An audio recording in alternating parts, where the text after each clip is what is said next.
इस वीडियो में हम लोग इस लूसेंट बुक से हम लोग इतिहास पढ़ेंगे और सबसे पहले भारत का इतिहास जो टॉपिक है उसको पढ़ेंगे।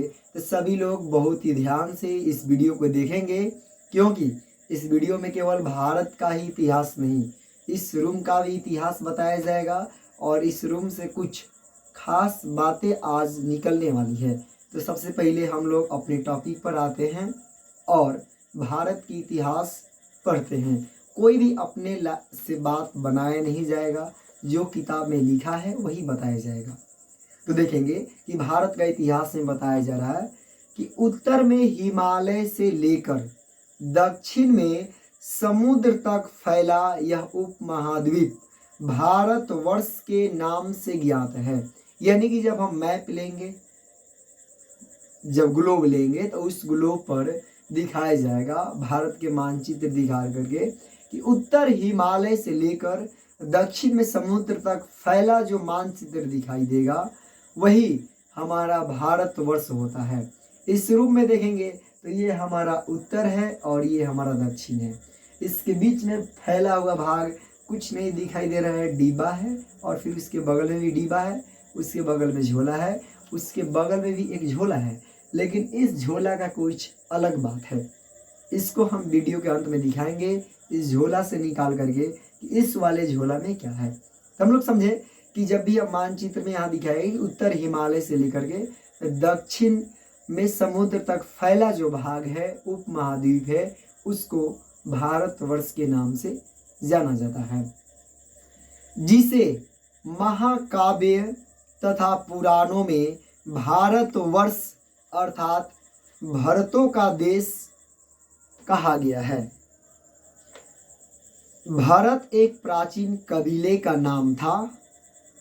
प्राचीन भारतीय अपने देश को जम्बू द्वीप अर्थात जम्बू, जिसे जामुन कहा जाता, वृक्षों का द्वीप कहते थे। यानी प्राचीन जो भारतीय लोग थे वे लोग जम्बू वृक्षों का द्वीप कहते थे। यानी जम्बू द्वीप, ये गीतों में भी संगीतों में भी सुनने को मिलता है, जम्बू द्वीप। प्राचीन ईरानी इसे सिंधु नदी के नाम से जोड़ते थे, जिसे वे सिंधु न कहकर हिंदू कहते थे। यानी कि जो ईरानी लोग थे वे लोग सिंधु नदी के नाम से जोड़ते थे, जिसे वे लोग सिंधु न कह करके हिंदू कहते थे। यही नाम फिर पूरे पश्चिम में फैल गया और पूरे देश को इसी एक नदी के नाम से जाना जाने लगा। यूनानी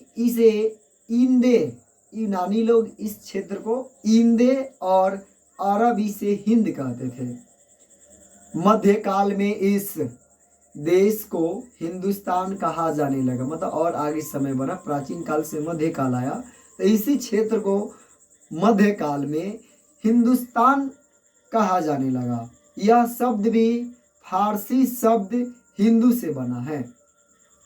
यूनानी भाषा के इंदे के आधार पर अंग्रेज इसे इंडिया कहने लगे, मतलब इंदे के नाम पर ही अंग्रेज लोग इसे इंडिया कहने लगा।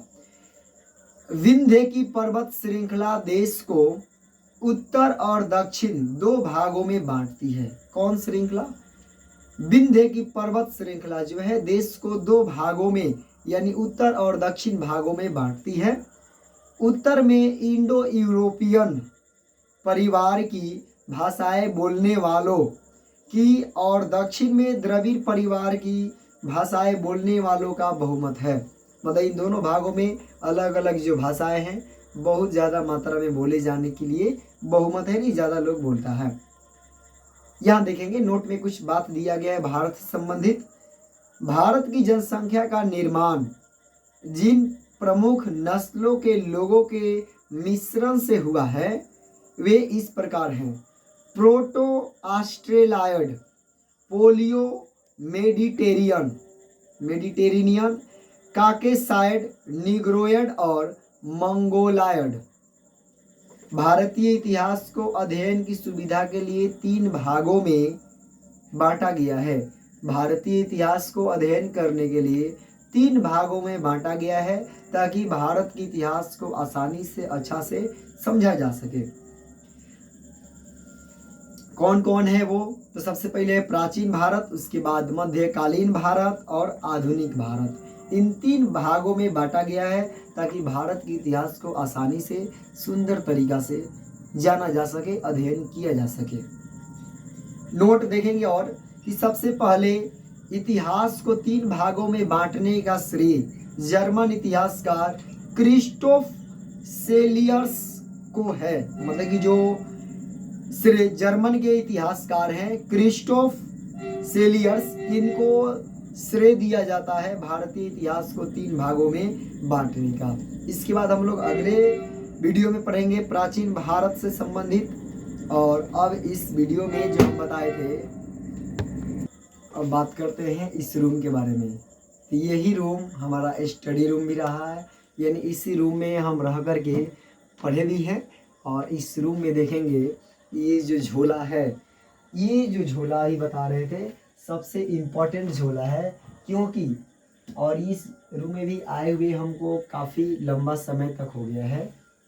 और थोड़ा सा बहुत अच्छा बात है कि इस रूम में हमको ठहरने का मौका मिल गया है। और इस झोला में देखते हैं क्या रखा गया है।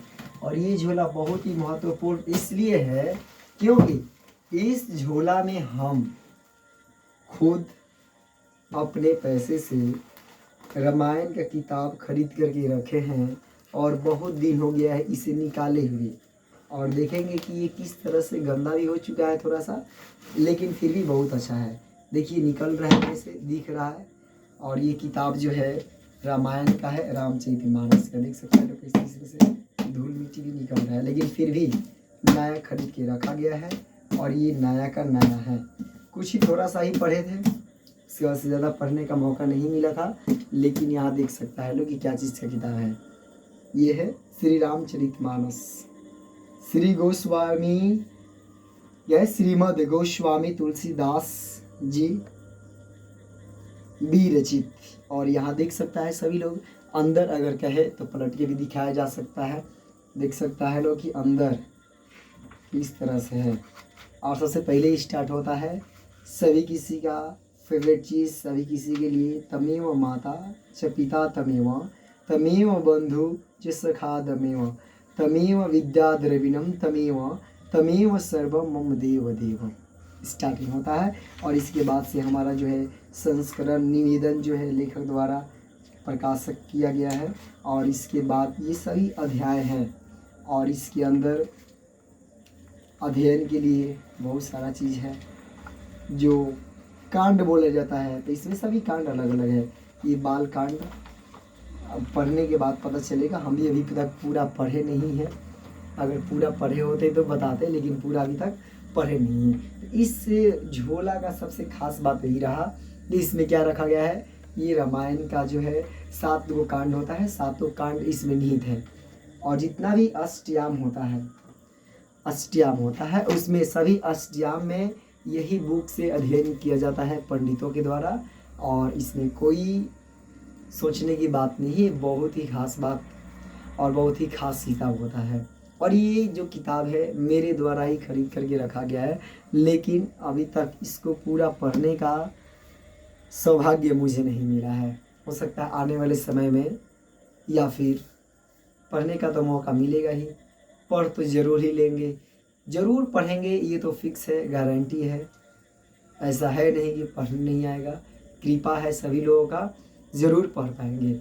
और सबसे ज़्यादा कृपा है इसी में जो लोग हैं, इन लोगों का अधिकांशतः कृपा रहेगा।